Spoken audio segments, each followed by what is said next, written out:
Good morning student, class 8 chapter 12 session first. अपन शुरू कर रहे हैं नया चैप्टर घर्षण, जिसके बारे में अपन ने कुछ बातें इसके बिफोर वाले सेक्शन में अपन ने की थी कि घर्षण क्या होता है। तो जनरली अपन देखते हैं कि किसी सामान्यतया किसी भी सतह पर अगर अपन बॉल को लुढ़काएं तो बॉल कुछ समय तक दूरी तय करेगी और फिर जाके रुक जाएगी। आप वापस से अगर ऐसा करेंगे तो वापस से ऐसा ही होगा। आप एक किताब को किसी मेज पर खिसकाएंगे, जब तक आप उसको खिसका रहे हैं वो कुछ समय तक गति करेगी, तुरंत क्या हो जाएगी, स्थिर हो जाएगी। तो ये वस्तुएं स्थिर क्यों होती है? स्थिर होने का मतलब है कि वस्तुएं रुकती क्यों है? क्योंकि उस पर एक बल कार्य करता है जिसको अपन क्या कहते हैं, घर्षण बल। घर्षण बल की विशेषताएं होती है कि वो हमेशा दो संपर्क में आने वाली सतहों के बीच में कार्य करता है। जैसे कि मैं बात करूं कि मैं अपनी हथेलियों को अगर रब करती हूँ, मैं अगर इस तरह से रब करती हूँ और मैं चाहूं कि मेरी हथेलियां गर्म हो जाए, नॉट पॉसिबल। यानी कि जब तक मेरी दोनों हथेलियां आपस में संपर्क में नहीं आएगी तब तक इनके बीच में एक बल कार्य करेगा, उसको अपन कहेंगे घर्षण बल। यानी कि आपस में दोनों हथेलियां जो है वो टकरा रही है, ये घर्षण बल है। और इस घर्षण बल के कारण ही हमारी हथेलियां जो क्या होती है, गर्म होती है। तो सबसे पहला पॉइंट अगर अपन देखें तो दो सतहों का आपस में संपर्क होना आवश्यक है घर्षण बल को लगने के लिए। फिर अपन देखें घर्षण बल की विशेषताएं क्या क्या होती है। तो घर्षण बल हमेशा लगने वाले बल का विरोध करता है। यानी कि अपन किसी वस्तु को गति देना चाह रहे हैं तो वो हमेशा उस गति के विरोध में कार्य करेगा और उसके विपरीत दिशा में कार्य करेगा। यदि मैं एक किताब को मेरी ओर खींच रही हूं तो घर्षण बल जो है वो अपोजिट डायरेक्शंस में वर्क करता है।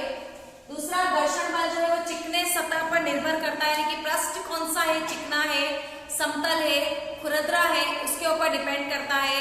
सामान्यतया आप देखो कि अगर अपन किसी कच्ची जमीन पर बॉल को लुढ़काते हैं तो वो कम दूरी तय करने से पहले ही रुक जाती है, और अपन किसी मार्बल के फर्श पर अगर किसी बॉल को लुढ़काते हैं तो वो दूरी तय करती है।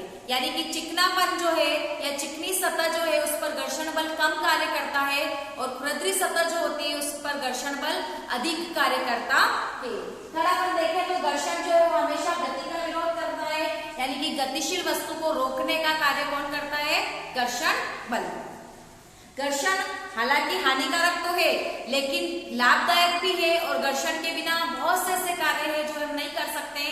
कुछ कार्यों की सूचियां मैंने बनाई है कि घर्षण के कारण ही दीवार के अंदर कील जो है वो गड़ती है। अपन उसको अगर कील को दीवार के अंदर ठोकना चाहें तो यदि उसमें घर्षण बल नहीं है, दीवार अगर चिकनी है बहुत ज्यादा, तो हमें उसमें कील लगाने में बहुत ज्यादा समस्या का सामना करना पड़ सकता है।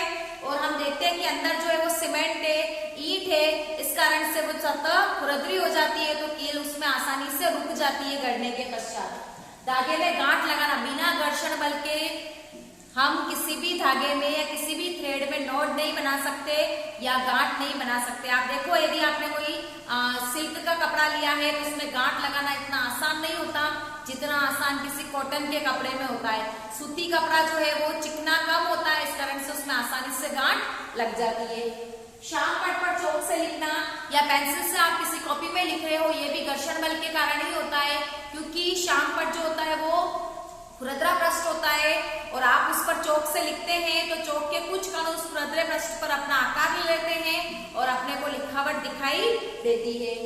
मानव का फर्श पर आसानी से चल पाना, हम जो चल रहे हैं वो गुरुत्वाकर्षण के विपरीत बल लगा रहे हैं और बिना घर्षण के द्वारा हम एक कदम भी आगे नहीं चल सकते, चाहे मानव हो चाहे इंसान हो। आप देखो, मानव या इंसान जो है यदि वो मार्बल के फर्श पर चलता है तो उसके स्लिप होने की संभावनाएं ज्यादा बढ़ जाती है।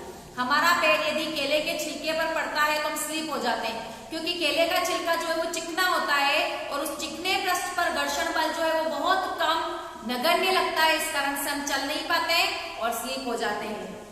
वाहन का सड़क पर चलना, ये भी आपके घर्षण बल के कारण ही होता है। यदि चिकनी सड़क है तो वाहनों के स्लिप होने की संभावना ज्यादा रहती है। यदि कहीं पर कीचड़ है, कहीं पर गीला है, पानी गिरा हुआ है या रेत पड़ी हुई है तो हम देखते हैं कि वाहन जो है वो ज्यादा स्लिप हो जाते हैं। तो घर्षण के हमारे लिए बहुत ज्यादा लाभदायक भी है, लेकिन इसके साथ में कुछ हानियां भी है। हानियां क्या होगी, तो घर्षण होते समय दो पुर्जे जो है, चाहे वो मशीनें के पुर्जे हो या किसी कल कारखाने में किसी सेटअप्स कर रखा है उसके पुर्जे हो, उन दोनों के बीच में यदि घर्षण हो रहा है तो वो आपस में टकराएंगे और कल पुर्जे जो है वो ज्यादा घिसते हैं, जिससे मशीन खराब होने की संभावना बढ़ती है। दूसरा मैंने आपको बताया कि हथेलियां अपन रब करते हैं तो हमारी हथेलियां गर्म हो जाती है, यानी कि उसमें से हीट या उष्मा रिलीज होती है। तो जहां कहीं भी घर्षण बल कार्य करता है वो उष्मा रिलीज करता है, और उस इतनी कभी कभी वो उष्मा इतनी ज्यादा मात्रा में रिलीज हो जाती है कि वो उस मशीन को जला देती है। हम ज्यादा समय तक अगर मिक्सर का उपयोग करते हैं, यदि पूरे दिन पंखा चलता है तो कितनी बार ऐसा होता है कि वो जल जाता है। इसका कारण क्या है? घर्षण बल है। तो मशीनों के कल पुर्जों का घिसना, उष्मा के रूप में ऊर्जा का निकलना। हम जैसे इलेक्ट्रिसिटी का उपयोग कर रहे हैं तो पूरी विद्युत ऊर्जा उस इंस्ट्रूमेंट को चलाने में नहीं जाकर कुछ ऊर्जा जो है वो उष्मा ऊर्जा के रूप में बाहर निकलती है और उस ऊर्जा को क्या करती है? हानि करती है और उस ऊर्जा का नुकसान होता है। अधिक उष्मा उत्पन्न होने पर मशीनों का जल जाना, अभी मैंने आपके डिस्कशन किया था। अब ये घर्षण को कम करने के लिए अपन क्या कर सकते हैं? तो एक सामान्यतया उदाहरण अपन देखते हैं कि हम अगर हमारी मम्मी कहीं चूड़ी पहनने जाती है, चूड़ी का नाप अगर छोटा है और हाथ हमारा थोड़ा रफ है या कुरदरा है, तो दुकानदार जो होता है वो प्लास्टिक की थैली पहना के चूड़ी को आसानी से चढ़ा देता है, या फिर वैसलीन लगा देता है, या कहता है कि आप घर जाके साबुन लगा के चूड़ी को पहनोगे तो आसानी से पहन सकोगे। ये सब वैसलीन जो है वो प्लास्टिक की थैली है या जो साबुन है वो क्या करता है? उस सतह को चिकना बना रहा है, जिससे घर्षण बल जो है वो कम होता है और आसानी से चूड़ी जो है वो चढ़ जाती है। बहुत जने चूड़ीदार सलवार पहनते समय पैरों में पॉलीथीन की थैली लगाते हैं। सेम रीजन है, वो पॉलीथीन जो है वो सतह को चिकना बना देती है और घर्षण बल को कम करके आसानी से जो सलवार है वो पैरों में चढ़ जाती है। कुछ दैनिक जीवन से रिलेटेड एग्जांपल्स थे। हमें क्या करना चाहिए? मशीनों में ल्यूब्रिकेंट्स, जिसको अपन हिंदी में स्नेहक कहते हैं, उसका उपयोग किया जाता है। स्नेहक क्या होते हैं? तो स्नेहक ऐसे पदार्थ होते हैं जो घर्षण बल को क्या करते हैं? कम करने का कार्य करते हैं। तेल, ग्रीस, वैसलीन का उपयोग लगाए जाते हैं। हम देखते हैं सामान्यतः दरवाजों में अगर आवाज आ रही है या कुंडी बराबर बंद नहीं होती है, टाइम लगता है, तो हम देखते हैं उसमें बहुत सारे जने घर पे तेल लगा देते हैं, जिससे वो कुंडी जो है वो आसानी से खोलना या बंद होना सुविधाजनक हो जाता है। इसका कारण भी यही है, सतह को चिकना बनाना, ताकि दो सतहों के बीच में संपर्क तो होता है लेकिन चिकनी सतह है तो घर्षण बल क्या हो जाएगा? कम हो जाता है और आसानी से कुंडी लगा सकते हैं। कैरम खेलते समय हम देखते हैं कि गोटी जो है वो कैरम बोर्ड पर स्लिप नहीं होती है, तो वहां पर पाउडर डाला जाता है। सेम रीजन, पाउडर डालने से खुरदरी सतह जो है वो चिकनी हो जाती है और कैरम की गोटी जो होती है वो आसानी से मूव कर सकती है। ग्रेफाइट जो कि सूखा स्नेहक कहलाता है, आप पेंसिल को हल्का सा कहीं इस पर रगड़ कर उस काले पदार्थ को अगर आप अपने हाथों पर इस तरह से अंगुलियों पर रब करेंगे तो चिकनाहट आएगी, वो ग्रेफाइट है आपका, और इसको सूखा स्नेहक के रूप में उपयोग किया जाता है। कहीं पर ऐसा होता है कि मशीनों को गीला नहीं कर सकते, उस स्थान पर ग्रेफाइट का उपयोग करना, या फिर वहां पर एयर की गद्दी लगाई जाती है या वायु की गद्दियां लगाई जाती है। इस कारण से मशीनों के कल पुर्जों में टकराहट कम होती है और घर्षण बल क्या हो जाता है? कम हो जाता है। पहिए का उपयोग करना, एक सिंपल सा एग्जांपल अगर अपन देखें कि आप एक लकड़ी का बॉक्स लें और आप उसको सामान्यतया किसी सतह पर खींचेंगे या धक्का देंगे तो उसको सरकाना इतना आसान नहीं होगा। बनिस्बत आप उस डब्बे के नीचे अगर आप पहिए लगा दें या कुछ रोलविंग पाइप लगा दें, फिर आप अगर उस डब्बे को खसकाते हैं तो सरकाना उसका आवश्यक हो जाता है। जनरली हम देखते हैं कि सूटकेस वगैरह में पहिए लगा दिए जाते हैं ताकि उसको घर्षण बल को कम करके खिसकाना आवश्यक हो। अब घर्षण बल कम कैसे होता है? तो पहिया जो है वो, यदि बॉक्स बिल्कुल स्थिर अवस्था में है और उसको हमें गति देनी है, एक बॉक्स जो है वो बिल्कुल पड़ा हुआ है, स्टार्टिंग में उसको अगर एक स्थान से दूसरे स्थान पर सरकाना है तो हमको ज्यादा वजन या ज्यादा बल लगाना पड़ेगा। बनिस्बत पहले से ही खिसक रहा है और फिर आप उसको धक्का मारेंगे तो कम बल लगाना पड़ेगा।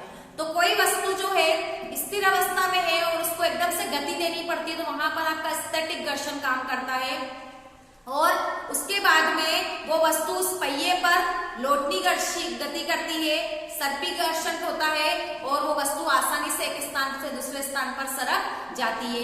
आप लोगों ने देखा होगा, आप लोग स्लाइड करते हैं, है ना, फिसल पट्टी पे अगर आप स्लाइड करते हैं तो बच्चे जल्दी से नीचे नहीं गिरे, इसलिए आजकल फिसल पट्टी पे कुछ विशेष प्रकार के अलग अलग खुरदरे पाइप्स लगे होते हैं।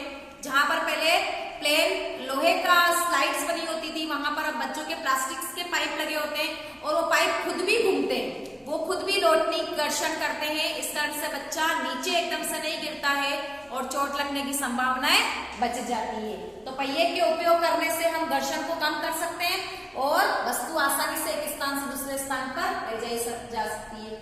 बॉल बेयरिंग का उपयोग करना, पंखे वगैरह में आप लोगों ने देखा होगा बेयरिंग्स लगते हैं, वहां पर वो लोटनी घर्षण करते हैं और जिससे घर्षण कम होता है, कल पुर्जों में घिसावट कम होती है और लंबे समय तक पंखे जो है वो कार्य करते हैं। आपके साइकिल के पहिए में भी रिंग के यहाँ बेयरिंग लगते हैं जो कि छर्रे लगे होते हैं उस बेयरिंग में, और वो घर्षण बल को क्या करते हैं, कम करते हैं।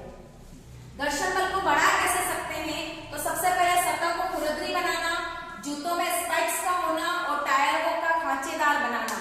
अब घर्षण ज्यादा है तो गति कम होगी और आसानी से हम वाहनों को हैंडल कर सकते हैं। तो आप लोगों ने देखा होगा कि जितने भी टायर्स हैं, चाहे वो साइकिल का टायर हो, चाहे वो किसी कार का टायर हो, चाहे ट्रैक्टर को हो, चाहे वो किसी बस का टायर हो, टायरों में इस प्रकार की खांचे बनाई जाती है कि वो पूरा संपर्क जो है वो सतह से नहीं होवे।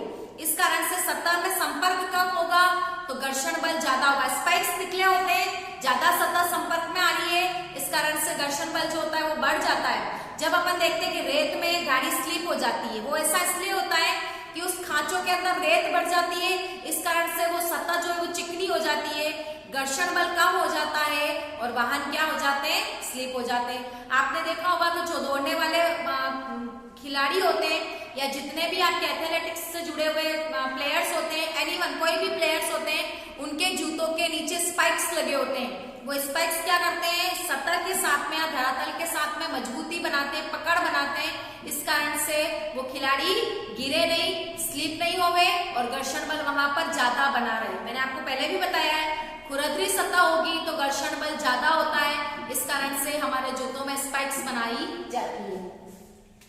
कर्षण क्या होता है, तरल में लगने वाला घर्षण जो होता है वो आपका कर्षण बल कहलाता है। यहाँ पे हम वायु को भी तरल के अंदर ही रखेंगे।